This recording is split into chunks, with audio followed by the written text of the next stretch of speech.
Welcome to Minerva. They tell you that everything you hate in others is just a mirror of yourself. That if someone's dishonesty or laziness triggers you, it's because you're secretly dishonest or lazy. But what if that's a lie?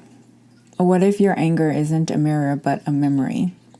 Today we're going to go beyond the lazy labels of projection and diving into why your triggers might actually be proof of how much you've survived.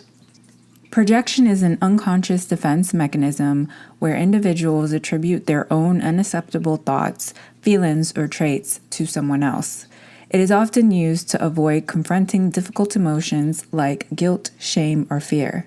For example, a dishonest friend accusing their friend of lying, a supervisor with poor communication skills accusing their employee of being a poor communicator, the person who was taught you should be seen, not heard, hating and possibly sabotaging the person who is loud and comfortable being seen. Projection happens, and it's important to do shadow work and learn, why do I dislike this person or their actions? Is it because they're the issue or am I the issue? Am I projecting or am I envious? Doing the work can reduce the discomfort, anxiety, or shame around the behavior, eventually reducing anger. But what if it isn't projection? You aren't the dishonest one. Then why are you so angry with the liar?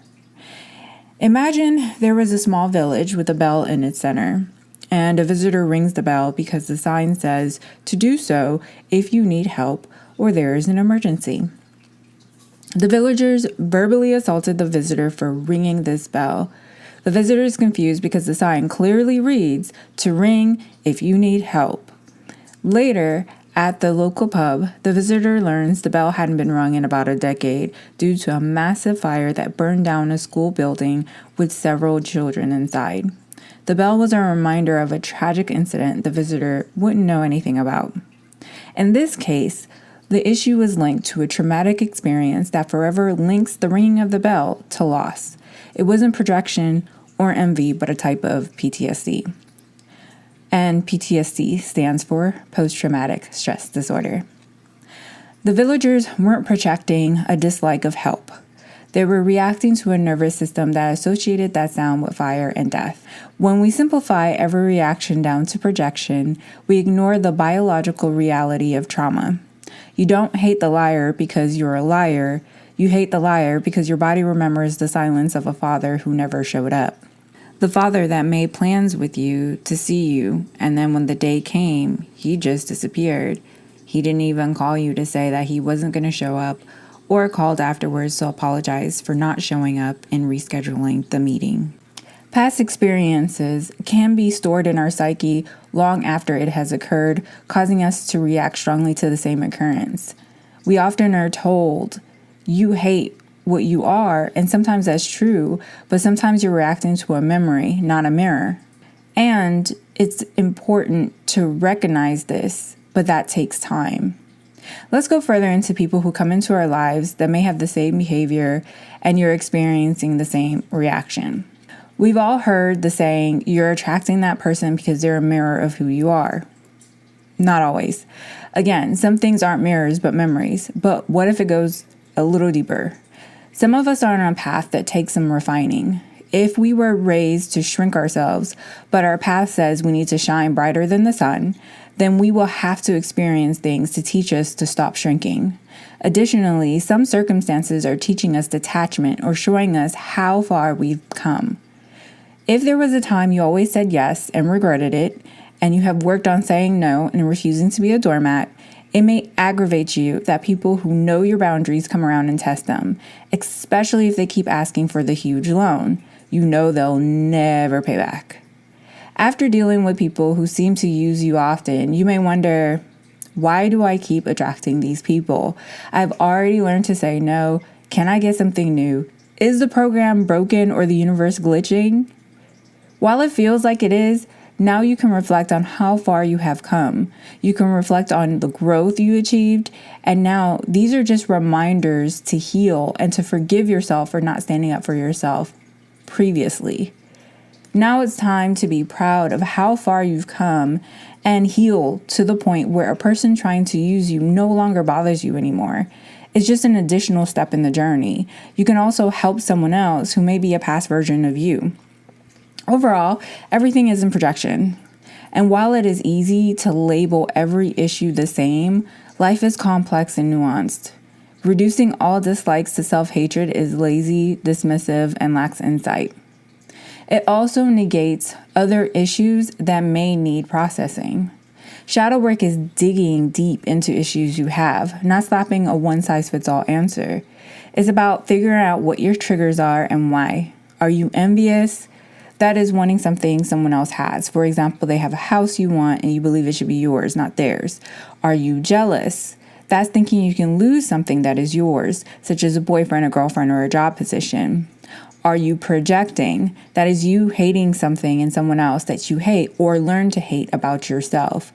Maybe you always brag about vacations and it annoys you when someone does the same thing. You think they're braggadocious and arrogant. Or maybe you learned that you shouldn't brag. You used to brag all the time, but you were taught that bragging is pompous, so you need to stop. Or are you dealing with unprocessed trauma? You have a visceral reaction to being abandoned because you didn't process being abandoned by your parents. So let me get into shadow work a little bit more because I've mentioned it several times and some of you may not even understand what this term means. So shadow work is practice of noticing, exploring, and gently accepting the parts of yourself you usually push away, like unwanted emotions, impulses, memories, or traits. It is a Jungian psychology, which is based on Carl Jung. The point is to make you more whole instead of trying to cut off or deny those hidden parts of you. You do this by paying attention to strong emotions such as jealousy, anger, shame, people-pleasing, and ask what is underneath this. You drill into the feelings to determine the root cause, and you learn to understand and forgive those parts of you. You eventually integrate those pieces, eventually preventing them from running your life. You will no longer be a prisoner to your emotions, insecurities, or trauma. I did years of shadow work. It helped me to detach from most things in my life. I learned this is a very ongoing process. It is never ending, and that's fine. But the amount of healing that I have received, even from just a few years of it, is just beyond words, right? Now, for me, I had to do and continue to do shadow work because I came from an abusive household. And having years of abuse, essentially decades of abuse, that's not something that is going to just disappear or heal overnight or over the course of a few days or a few weeks. This is going to take years to undo. However, for some of you who grew up in healthier homes, you may not think you have anything to process. And if nothing bothers you, then maybe you don't. But for some of you, you probably do have a few things that you do need to work on that is showing up in your adult life. So for those of you who are interested in how to start, the technique that really worked for me was actually from a video called Black File Technique by Dark Whisper. I'll make sure to put the link in my description. I found this technique worked better than the ones that I've done in previous years because it really dug deeper than not only therapy that I used to do, but also shadow work journals. So what I did was I locked myself in my room. I had my phone on Do Not Disturb. There were no other electronics, and it was complete silence. I had my notebook and a pen and focused on the worst experiences in my life. And the focus was in my childhood. I wrote down 10 experiences in 45 minutes. And yes, I used my phone as a timer, but it was on Do Not Disturb just in case anyone tried to text or call during that time.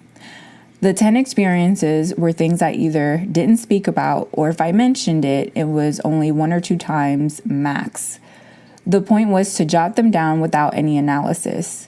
Once the 45 minutes time was up, then you focus on these 10 experiences and you figure out which one do I want to process today. Now, keep in mind, when you write these 10 experiences, don't worry about the grammar or making sense. You're just downloading data from your psyche. Think of it as opening a black file that has been classified for years. You aren't reliving it to suffer. You're reliving it to decode the belief system it forced you to adopt. Okay, so going back to the one you're going to focus on. So I start with the one that made my anxiety tingle the most. This is the one that brought up the strongest reaction in my body. I also did not work on more than one in a week because it was just intense. So with that one scenario, I wrote out the situation in detail. What happened, where I was, my possible age, the people involved, the scenario, what everything looked like, whatever I could remember, it was jotted down. I also made sure to input how I felt, the entire sensory moment. Did I feel hot, numb, angry, frozen, scared, nervous, etc.? What belief did I adopt? What did it teach me? And what did I learn to hide because of those moments? Once I was done, I sat for 10 minutes in silence. So this is the point of absorbing the reality rather than analyzing it. So after the 10 minutes, then I would list 5 ways this old memory controls me. I have to focus on how it shows up in my current life. I ask myself, when have I felt this emotion again? And when has it impacted me? What fear did it cause? And how do I react to it in my adult life? This is for 10 minutes. So after those 10 minutes, then I write down, this memory is now decoded. I don't need to relive it to reclaim it. Then you are supposed to go outside, touch something physical, laugh or walk. Do not stay in the mental chamber, aka the room you locked yourself in. You don't have to do all the above. I definitely don't. What I did is I walked and I essentially tried to decompress. So the video states never to open more than one file per session to avoid psychological destabilization. After the session, you focus on changing your actions, and the sessions take me a total of like 3 to 4 hours. So it takes a lot to write out painful and traumatic experiences. And I personally couldn't do more than one in a week because it took that much out of me. However, putting things to rest has significantly helped suture some old wounds. I was raised in a religious environment and I was taught to never covet. And as an adult, I realized being raised in a strict environment of treat others the way you want to be treated, turn the other cheek, love thy neighbors, had me passive without boundaries, while being the bigger and better person all at the same time. And all of that taught me to shrink myself and be the fixer and the reliable person. I learned I am not wanted or loved unless I am perfect, and I embodied perfectionism. I ended up with obsessive compulsive personality disorder, OCPD. It's a personality disorder characterized by a pervasive pattern of excessive perfectionism, rigidity, control, and devotion to work. So symptoms include extreme focus on details, rules, and schedules to the point of impairing task completion. Except I actually completed my tasks because I felt I had no choice. It also includes inability to delegate tasks due to fear others will do them incorrectly, moral inflexibility, and a belief that actions are either entirely right or wrong, and difficulty relaxing or enjoying leisure because activities are approached with excessive seriousness. I never recognized myself as having an issue, and when I found out that this was a problem, I was flabbergasted. I never thought that there was something wrong for me spending my entire free time researching, improving, becoming better, and seeing myself pretty much written out so clearly in a personality disorder really did put me back. It really took something out of me, and it made me look at my life in a different way. I was taught I needed to be perfect in order to be loved. I wasn't allowed to make mistakes, and I hated people who didn't do the same. I didn't understand my anger or resentment, and I didn't feel like I really fit any of the above. Like, I'm not envious. I don't think it's projection. Like, what could this be? Am I really projecting? what is this? And so my problem was I had OCPD, a survival strategy I built in a home where being average felt dangerous. I wasn't projecting, I was policing the world because I had been policed my entire life. When I stopped needing to be perfect to be safe, other people's mistakes stopped feeling like an attack on my peace. In other words, I was responding based on trauma. And when I say trauma, let me put this in perspective. I was beaten severely as a child, not just for my mistakes, because I didn't make a lot of mistakes. I was trying my best to be perfect, but I was beaten for other people's mistakes. So if a family member made a mistake, I was punished, even though I had no control over the other person. So of course, I felt the need to control others around me because I'm not trying to get beaten up for your mistake. Now, something that was a major annoyance no longer endangers my peace. When I did job interviews in the past, I remember they would ask, what are your negative traits? And I would mention I was a perfectionist. And I remember hearing someone say, being a perfectionist isn't a negative trait.